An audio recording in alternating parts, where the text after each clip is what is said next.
money fast on this side. I think I'm Big Meech. What up, what up? Welcome back to the channel. I'm Ajiona and we are locked in. This is the recap for BMF episode 7.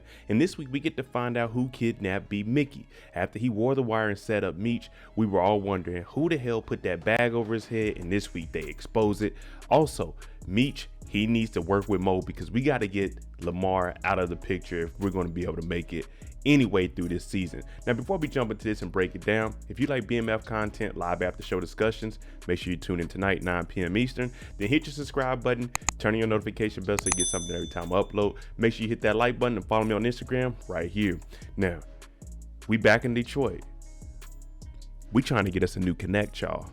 We already heard K9 owes $20 million, so it's up to Meech to try to step in and get this Colombian connect from behind K9. So let's jump into it. This is the recap of BMF episode 7. Right out the gate, we find out who kidnapped B Mickey with Detective Bryant. He put the hood over him, threw him in the trunk, tied him up, gagged him, and then the next morning woke him up with a donut and said it's breakfast. But where are my 2 bricks at? B Mickey doesn't know because Meech took it and ran. So Detective Bryant's not getting any answers. He said, I'm going to go ahead and put you down for the murder of Kato, the murder of the unborn baby, and also the murder of J-Mo, and any other crime in Detroit that we seen fit for your crimes. We're going to go ahead and tie it in. Detective Bryant wants those bricks back ASAP. B Mickey, he has to do another night in the back of this trunk. The funeral of Saki is taking place. Now we hear Pastor Swift telling Meech and Terry they need to change their ways because there's bad outcomes out there. Now Detective Brian and Veronica, they just got word from Smitty that the 2 bricks that they gave B Mickey that he gave to Meech, well, he needs that back because they're about to do inventory. So Detective Brian and Veronica, they get into the streets and they go straight to this damn funeral ceremony and they let Meech know, hey, we're watching you and I need them bricks back. But Pastor Swift, he kind of de-escalates the situation and both parties go their separate ways. But Detective Bryant wants them bricks back ASAP. The last time we seen Lucille and Charles together, it was a joyous time. She apologized for what she was doing, assuming that he was messing around, thinking Sister Riley was the one because she seen the magazines. But no, he was being faithful.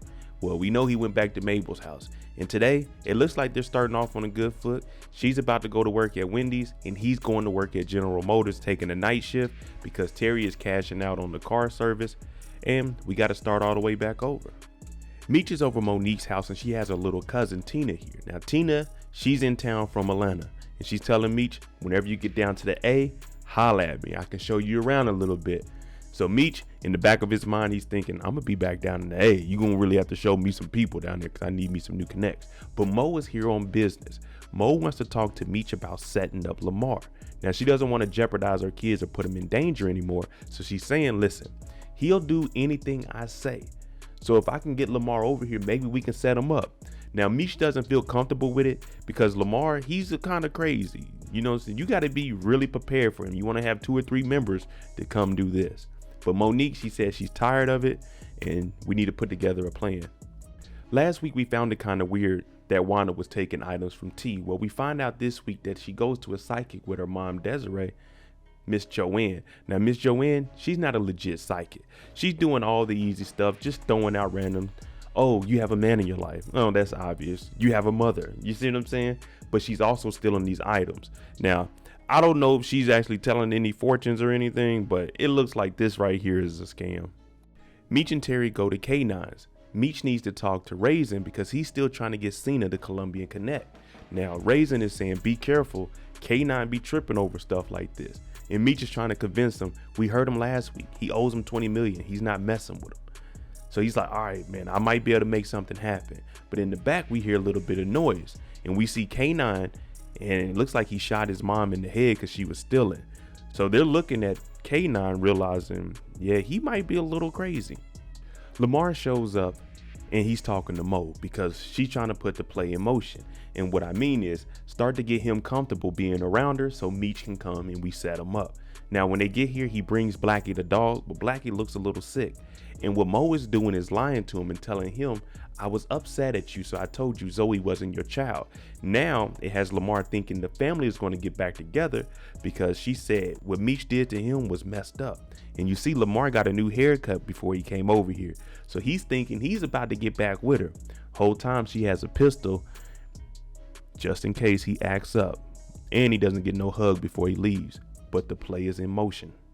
The last time Terry seen our girl Markeisha was in the hotel room. They had a little bit of action. She kicked him out and she wrote him a letter breaking up with him, even though they weren't together. This week, we know that they're going to St. Martin because they got to meet this new connect. They want to meet Cena. So Terry's putting everything together. He's getting the tickets booked. He was flirting a little bit with the other lady at the counter and Markeisha wasn't liking it. So she told him to meet her tonight for a little Spanish lesson. They sitting out here and Terry's telling her he's going to do better. He's going to get this money, get a house for her kids, even though he hasn't told her about Wanda saying that she's pregnant. And they're going to move forward together. And Markeisha's hearing this and she's loving it. So why not? Let's have a dance. He bought her roses. Next comes the dancing.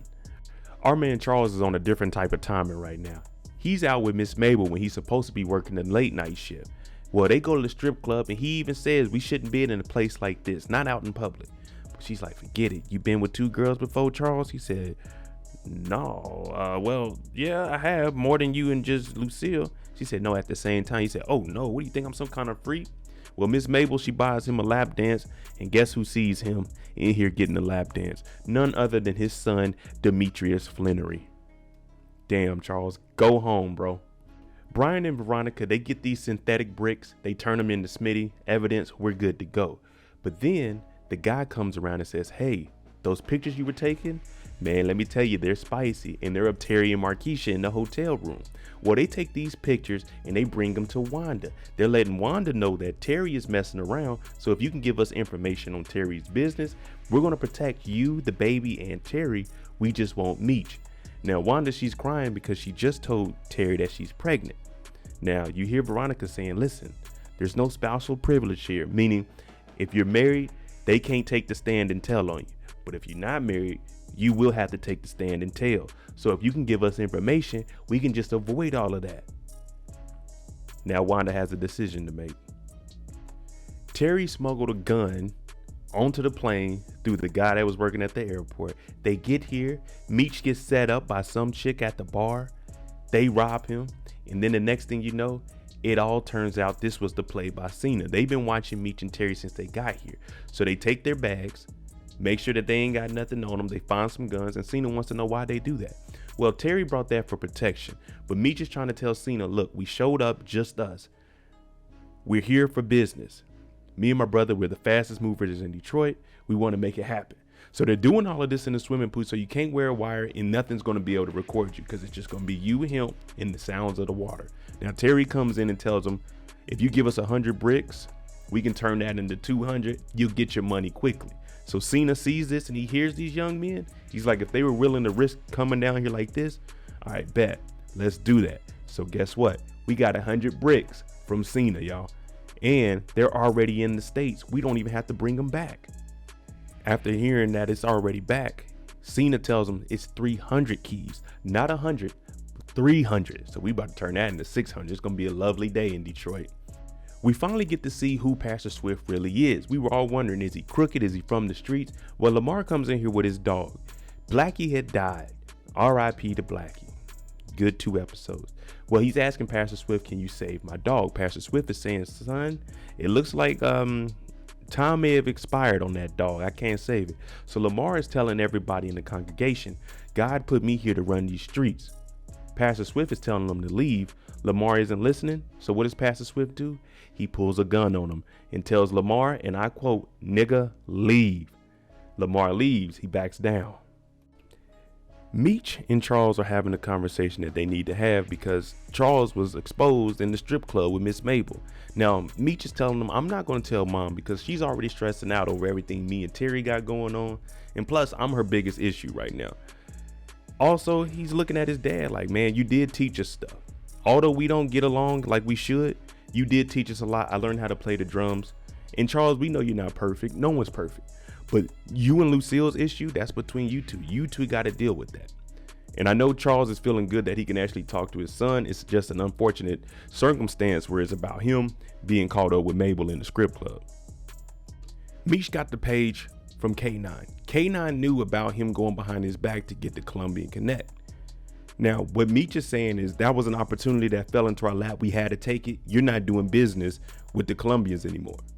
He's like, okay. Now, we've all found out that Raisin's been going behind everybody's back and double crossing people. And K9 even admits that he knew that. But the thing is, he's been telling Meech this whole time it's about family. And today we see exactly what he means. K9 steps back from his position as a boss, tells Meech family forgives each other, and you're now a boss. Meech has 300 bricks coming in. They're already here. Boom is going to have to cop from Meech. K9 is going to have to cop from Meech. And everyone else in Detroit that want to eat, they're going to have to cop from Meech. He a boss now.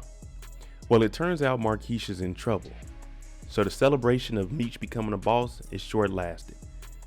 He picks her up because Boom lost his mind. She cracked a Hennessy bottle on the back of his head. Police are at the house. Terry had to come and pick her up. Now she's telling us this cycle goes on and on. After she hit him over the head with a bottle, he'll buy her gifts, and then they'll be back to square one. Now, Terry's already said he's trying to do everything he can to get her and the kids up and out this situation. One of the kids isn't Boom's. One of the kids is. But the thing is, Marquisha gets upset with our boy Terry because he has Wanda pregnant and he has other obligations. So she wants him to take her back to the house that she just got picked up from when she cracked Boom on top of the head. Marquisha got this boy Terry running around the city. Terry, man, shake back, brother. Shake back. Beat Mickey, wore a wire on Meech, went on the run, got kidnapped, got out. He went to go see his mama. The first thing he did. And when he gets there, room 207, the records say she died 2 days ago. We've been paging you. B. Mickey has no one in his corner. All right, let me know what you think about episode 7 of BMF. Do you think that Meech and Terry, hey, this new connect is going to put them on another level? Or is there still going to be drama in Detroit? Let me know what you think. How is B. Mickey going to bounce back from his mama being dead? Kato, dead. His baby, dead. J-Mo, dead. It's a lot of people dead. And they're all close to B. Mickey. But let me know what you think. I'm Mo.J. If you like this kind of content, hit that subscribe button, hit that like button. Make sure you tune in tonight, 9 p.m. Eastern, for the after show discussion. We break down each of the characters. I'm Mo.J. Thanks for watching. I'm out.